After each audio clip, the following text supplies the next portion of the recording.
If you need to mount small cameras in weird places quickly, I might have just the thing for you.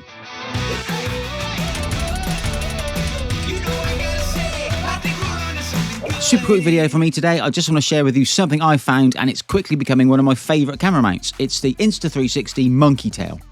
Yes, it might look like yet another selfie stick, but this thing's got a trick up its sleeve. It can do this. It's basically a flexible piece of wire with a grippy rubber coating, but that opens up so many mounting options. If you've got one of these, you don't need a tripod, a suction cup, or one of those annoying sticky mount, which pick up every bit of fluff in your bag.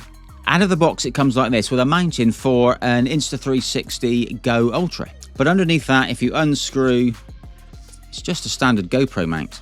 And if you take the GoPro mount off, there's even a standard quarter 20 on here. And that means you can mount almost anything straight in there with an Osmo Action. I could put my Osmo Pocket on here, even an Insta360 X5. The only real limitation is the weight of the camera itself. This isn't the stiffest wire in the world. As long as you're not holding it at arm's length, it can hold up something like an X5 without much trouble. But holding things out a long way isn't really the aim of this. Where it gets really handy is when you wrap it around things. And by things, I mean pretty much anything.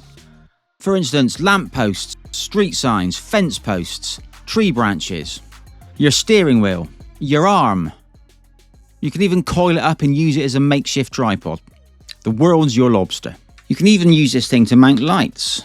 And when you're done filming, it packs down super small, takes up zero space in your bag. And best of all, it's only 19 quid from Amazon or Insta360. So if you're on there treating yourself to an X5 or an Ultra, you may as well pop this in the cart. So there we go. I told you this was going to be quick. If you got any questions about this, ask down in the comments. And if you've got one, let me know what you think of it. But for now, that's it from me. Bye-bye.